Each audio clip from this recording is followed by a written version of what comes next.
Hello दोस्तों, नमस्कार। SMKC channel में मैं आप सभी लोगों का दिल से बहुत बहुत स्वागत करता हूं। दोस्तों, इस वीडियो को स्टार्ट करने से पहले आज के दिन फ्री स्टॉक मार्केट क्लासेस के ऊपर जो वीडियो आया है, लगभग 40,000 के आसपास लोगों ने इस वीडियो को देखा है। बहुत ही इंपॉर्टेंट वीडियो, कैसे निफ्टी सेंसेक्स आप लोगों को यहाँ पे बर्बाद कर सकता है। इसका लिंक ऊपर आई बटन पे नीचे डिस्क्रिप्शन बॉक्स में मिल जाएगा, तो ज़रूर इस वीडियो को स्टडी कर लेना। एंड अगर किसी ने फर्स्ट टाइम विजिट किया है तो इस चैनल को भी सब्सक्राइब करना, एंड ये फ्री स्टॉक मार्केट क्लासेस, इन दोनों चैनल को सब्सक्राइब करना एंड बेल आइकन को हिट करके ऑल जरूर सिलेक्ट कर लेना। इस चैनल का लिंक भी आप लोगों को ऊपर आई बटन पे या नीचे डिस्क्रिप्शन में मिल जाएगा। चलिए दोस्तों, फिलहाल इस वीडियो को स्टार्ट कर लेते हैं। दोस्तों, अभी हम लोग आ चुके हैं बिल्कुल हमारे नॉर्मल स्क्रीन के ऊपर। आज के दिन बाजार तो बंद है, आप सभी लोगों को पता है, बट बैक एंड पे चीज़ें चलती रहती है। एंड फिलहाल का तो सबसे बड़ा माहौल आप लोगों को पता है क्वार्टरली नंबर्स का है। फिलहाल Q3 के रिजल्ट्स चल रहे हैं और आज के दिन भी बहुत सारे नंबर्स आने वाले। उसमें से एक बहुत ही दिग्गज कंपनी के नंबर आने वाले थे, आईसीआईसीआई बैंक। यस दोस्तों, आईसीआईसीआई बैंक के नंबर्स यहाँ पे सामने आ चुके हैं और वो नंबर कैसे रहे वो अभी हम लोग को फिलहाल यहाँ पे देखना है। जब ये स्टॉक 323 का था तब से हम लोग इसको यहाँ पे देख रहे हैं। तब मुहूर्त ट्रेडिंग के वक्त भी मैंने आप लोगों को कहा था कि आप चाहो तो इसके साथ जा सकते हो, मैं कोई रिकमेंडेशन नहीं देता हूँ, आपके ऊपर है, स्टडी करके आगे बढ़ सकते हो। इस मुहूर्त ट्रेडिंग से वक्त भी मैंने आप लोगों को कहा था कि ये अच्छा लगता है, ये बैंक रिस्की है थोड़ा, नो डाउट रिस्क का फैक्टर है यहाँ पे, पर पोटेंशियल बहुत गजब का है इस बैंक में। मुझे पर्सनली ये बार बार लगता रहता है कि एचडीएफसी, कोटक जैसी बड़ी बैंक भी है, आईसीआईसीआई बैंक ज़रूर है, जिसको अभी भी मतलब उसका प्रॉपर वैल्यूएशन मिला नहीं है। 800 रुपया मतलब बहुत ही कम लगता है मुझे। ये एटलीस्ट 1000 के तो ऊपर होना चाहिए, ये तो मैं बार बार बोल चुका हूँ। चलो ठीक है, अभी आ जाते कंपनी के नंबर्स कैसे रहे वो अभी हम लोग देख लेते हैं। दोस्तों, अभी हम लोग आ चुके हैं आईसीआईसीआई बैंक के नंबर्स की, और आप लोग देख सकते हैं फिगर्स जितने भी एक करोड़ में यहाँ पे रहेंगे, बड़े बड़े फिगर्स यहाँ पे रहते हैं। एंड सबसे मेन बात ये कौन से है, बैंकिंग नंबर से। और बैंकिंग में हम लोगों को क्या करना पड़ता है, एनपीपी। मैं अगेन कह रहा हूँ, ऐसा कोई फाइनेंशियल टर्म नहीं है, ये सिर्फ शॉर्ट फॉर्म में आप लोगों को दिमाग में फिट बैठना चाहिए कि कोई भी रिजल्ट अगर आप स्टडी करने जाते हो तो इस तरीके के बैंकिंग नंबर्स देखने के लिए ये तीन चीज़ें तो चेक होनी चाहिए। N stands for non performing asset, P stands for the profit and next P stand for the provisioning. ये तीनों चीज़ें बहुत इंपॉर्टेंट रहता है। अगर इसमें से एक भी चीज़ अगर ख़राब हो गई तो बैंकिंग के नंबर्स को मतलब हम कह सकते हैं कि नेगेटिवली रिएक्शन मिल सकता है। मतलब ऐसे बहुत बार हुआ है कि प्रॉफिट बहुत ही कमाल का था, सब कुछ कमाल का था, बट एनपीए इतने बढ़ गए, तो ये चीज़ें दिखाती कि भविष्य आने वाले नंबर्स में बहुत ही ज़्यादा प्रॉब्लम होने वाला है। प्लस प्रोविजनिंग अगर बहुत ज़्यादा बढ़ गई तो ये बता रहे कि बैंक ऐसे ऐसे लोगों को लोन दे रहा है जो कि वापस रिकवर नहीं हो रहा है एंड अल्टीमेटली उनको लॉस दिखाना पड़ रहा है।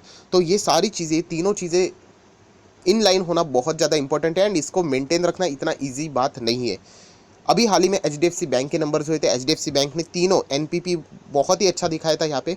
एंड उसके बाद रिजल्ट के बाद जो रिएक्शन था मार्केट का इतना कोई खास नहीं था, ओके ओके था, कोई बड़ी गिरावट नहीं थी। तो चलिए देख लेते हैं अभी आईसीआईसीआई बैंक के नंबर्स कैसे आए हैं। एचडीएफसी बैंक से रिलेटेड जैसे मैंने कहा था, वैसे आईसीआईसीआई बैंक से रिलेटेड भी मैं कहना चाहूँगा दोस्तों, इसके पहले जितने भी क्वार्टरली नंबर्स थे, Q1 की बात करें, 2 की बात करें, अभी 3 है, ठीक है, तो इसके पहले के भी नंबर आईसीआईसीआई बैंक के बहुत कमाल के रहे हैं और आईसीआईसीआई बैंक ने सबसे अच्छा परफॉर्मेंस दिया है among the top banks. HDFC, Kotak, ICICI, axis, इसमें 50% रिटर्न है आईसीआईसीआई बैंक के। थोड़ा सा मार्केट इसको ज़्यादा सीरियसली भी यहाँ पे ले सकता है। तो चलिए देख लेते हैं एक एक नंबर। पहले मैं सीक्वेंस चेक कर लेता हूँ यहाँ पे, दिसंबर, सितंबर, दिसंबर 21, 21, 20, ठीक है। ये सीक्वेंस देखना इंपॉर्टेंट है क्योंकि कभी कभी यहाँ पे प्रॉपरली लाइन में नहीं रहता है चीज़ें, ठीक है। आ जाते हैं टोटल इनकम की ओर। तो कितना है टोटल इनकम, 27,000 करोड़। 3 महीने पहले था 26,000 करोड़ और एक साल पहले सेम दिसंबर के क्वार्टर में 24,000, 24,500 करोड़। तो दोस्तों आप देख सकते हैं ईयरली बहुत अच्छा बिजनेस बढ़ चुका है सेम क्वार्टर में। एंड क्वार्टरली आप देख सकते हो 26 का 27 सर, 1,000 करोड़। दोस्तों 1,000 करोड़ से बिजनेस बढ़ना बहुत बड़ी बात होती है। 1,000 करोड़ में मतलब तो कंपनीज भी बन जाएगी। बहुत ही कमाल की ओपनिंग तो बहुत अच्छी है, इनकम तो बहुत कमाल का है, बट इनकम देखकर तो काम चलता नहीं है क्योंकि अभी के नंबर्स अगर आप देखोगे तो खर्चे इतने बढ़ चुके हैं कि जिसके चलते पूरा प्रॉफिट ही उड़ जाता है। चलो ठीक है, यहाँ पे देख लेते हैं कि एक्सपेंस कितने। फिलहाल एक्सपेंस है 16,900, 16,100, 15,500, ठीक है। एक्सपेंस भी इनलाइन है, हम लोग ओके ओके बोल सकते हैं। अभी आ जाते हैं मेन मुद्दे के ऊपर, इनकम माइनस एक्सपेंडिचर, आपको मिलेगा प्रॉफिट। अभी ये वाला प्रॉफिट है वो बिना किसी एडजस्टमेंट वाला रहेगा, ना इसमें कोई प्रोविजनिंग रहेगा, ना कोई इसमें टैक्स का एडजस्टमेंट रहेगा, प्योर बिजनेस का प्रॉफिट है। वो कितना है एक बार हम लोग देख लेते हैं। ऑपरेटिंग प्रॉफिट आप बोल सकते हैं इसको। तो ये देखिए ऑपरेटिंग प्रॉफिट लिखा हुआ रहेगा ब्रैकेट में, before provisioning and contingency, 10,150 approximately. इसके पहले था 9,915 एंड उसके पहले था लगभग 8,820। हम कह सकते हैं ईयरली, क्वार्टरली ऑपरेटिंग प्रॉफिट तो शानदार है। मतलब ये मेन बिजनेस जो बैंक का चल रहा है वो कमाल का चल रहा है। बट ऐसा नहीं कि सिर्फ इतना देख के चलेगा, हमें आगे के चीज़ें भी देखना है। जैसे मैंने आप लोगों को कहा कि एनपीपी में से एक पी तो हो गया, कौन सा वाला प्रॉफिट आप ये कंसिडर कर सकते हो, ये वाला प्रॉफिट अच्छा ही नज़र यहाँ पे आ रहा है। इसके बाद का जो फाइनल प्रॉफिट रहता है, प्रॉफिट फॉर द पीरियड, वो तो उसमें बहुत सारे एडजस्टमेंट, टैक्स, ये वो आप आगे पीछे डिफर्ड टैक्स एडजस्टमेंट करके वो अलग रहता है। बट मेन ऑपरेटिंग प्रॉफिट तो अच्छा है। चलिए, एक पी तो अच्छा देखने को मिल गया। अभी आ जाते दूसरे पी के ऊपर, कौन सा, ये देखो, प्रोविजनिंग।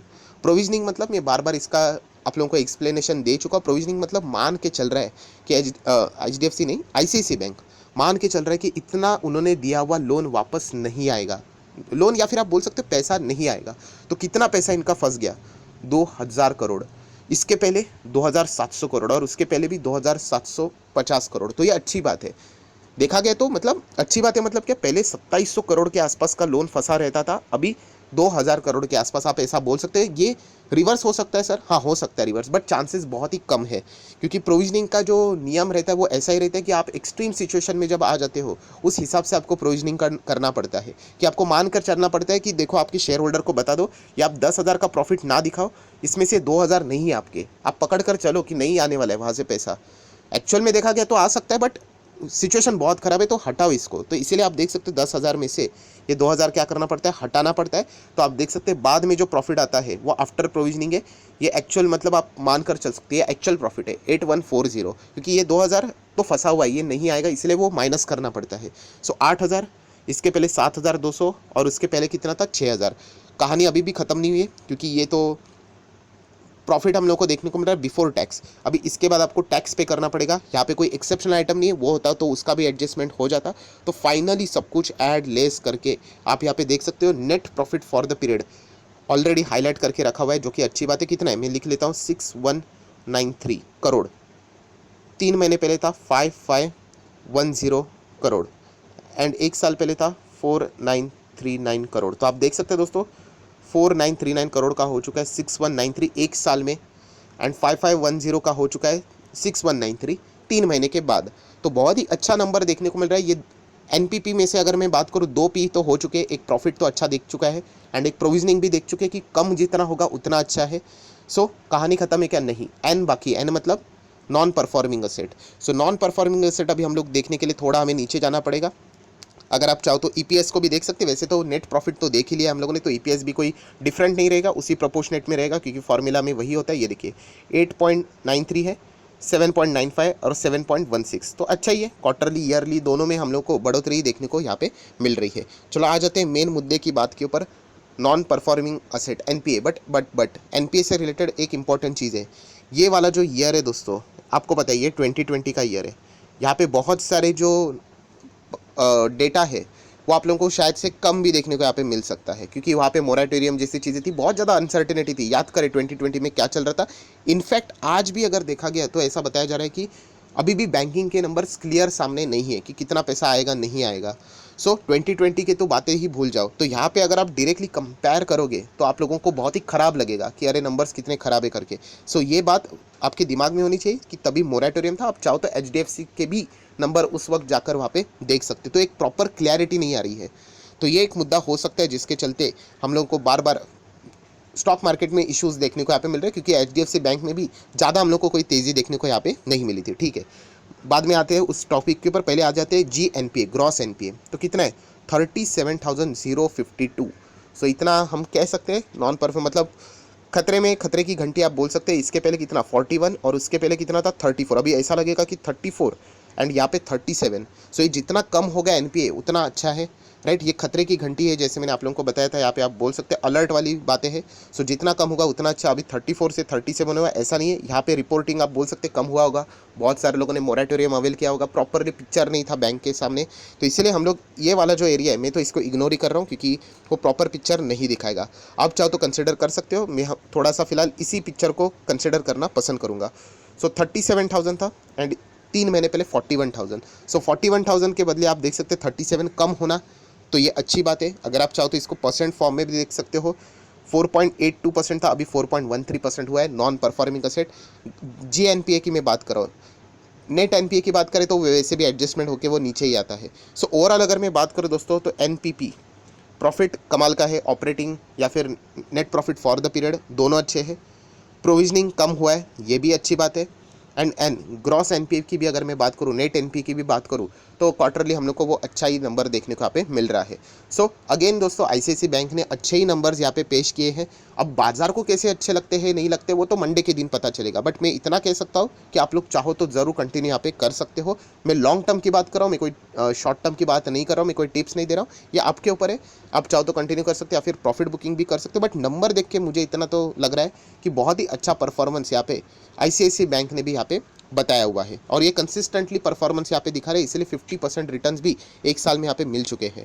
सो नो डाउट यहाँ पे मंडे के दिन देखना पड़ेगा कि बाजार को इनके नंबर अच्छे लगे या नहीं लगे। बाकी की चीज़ें बात करें, वो नेट इंटरेस्ट इनकम, वो बाकी की चीज़ें वो तो बढ़िया ही रहेंगी क्योंकि इतनी बड़ी बैंक है, वो तो अच्छा ग्रोथ हम लोग को देखने को ही मिल जाता है। और दोस्तों आखिरी एक पार्ट बाकी था, कौन सा, सेगमेंट वाइज रेवेन्यू, जहाँ पे रिटेल बैंकिंग भी आईसीआईसीआई का सबसे बहुत ही मेन हिस्सा है, जहाँ पे आप देख सकते हैं रिटेल बैंकिंग कितना है 21,666 टू 20,985 एंड 19,000। तो चलिए रिटेल बैंकिंग भी बहुत ही अच्छा देखने को यहाँ पे मिल रहा है। बाकी भी अगर देखा गया तो ट्रेजरी भी अच्छा ही नज़र यहाँ पे आ रहा है। अदर बैंकिंग भी अगर बात करें ओके ओके है। देन लाइफ इंश्योरेंस, ये तो पूरा कंसोलिडेटेड वाला परफॉर्मेंस हम लोग को देखने को यहाँ पे मिल रहा है। सो रिटेल बैंकिंग हम कह सकते हैं अच्छा देखने को मिल रहा है। सो ओवरऑल अगर मैं बात करूँ तो आईसीआईसीआई बैंक ने अच्छे ही नंबर्स यहाँ पे बताए। मैं अगेन कह रहा हूँ, बहुत सारे लोगों को ऐसा लगता है कि नंबर्स अगर अच्छे आ गए मतलब मंडे के दिन धमाका ही होना चाहिए, ऐसा नहीं। बहुत सारे अलग अलग लेवल के पोजीशंस बने जाते हैं कि उनका एक्सपेक्टेशन बहुत ही हाई लेवल का होता है। अरे 10,000 ने हमें 11,000 का प्रॉफिट चाहिए था, तो वो अपनी प्रॉफिट बुकिंग भी कर सकते हैं। बट नंबर्स ये जो होते हैं दोस्तों, ये लॉन्ग टर्म के लिए आप लोगों को मतलब परफॉर्मेंस बताते हैं। एंड लॉन्ग टर्म के हिसाब से अगर आप एक इन्वेस्टर हो तो ये नंबर्स के प्रति ज़रूर आप लोग कंटिन्यू कर सकते हो। एक साल की बात करें, आप खुद देख सकते हैं 50% से ज़्यादा के रिटर्न्स आईसीआईसीआई बैंक ने यहाँ पे जनरेट करके दिए हुए हैं। सो नो डाउट एक बहुत ही कमाल की बैंक है एंड एचडीएफसी को बहुत अच्छी टक्कर फिलहाल तो देते हुए देखने को मिल रही है। सो अच्छे नंबर से बहुत ही अच्छा खासा परफॉर्मेंस यहाँ पे दिया है। तो वीडियो अगर अच्छा लगा होगा तो चाहो तो लाइक एंड शेयर भी कर सकते हो। So that's it, thank you very much दोस्तों, we will be meeting our next video. तब तक के लिए बाय बाय।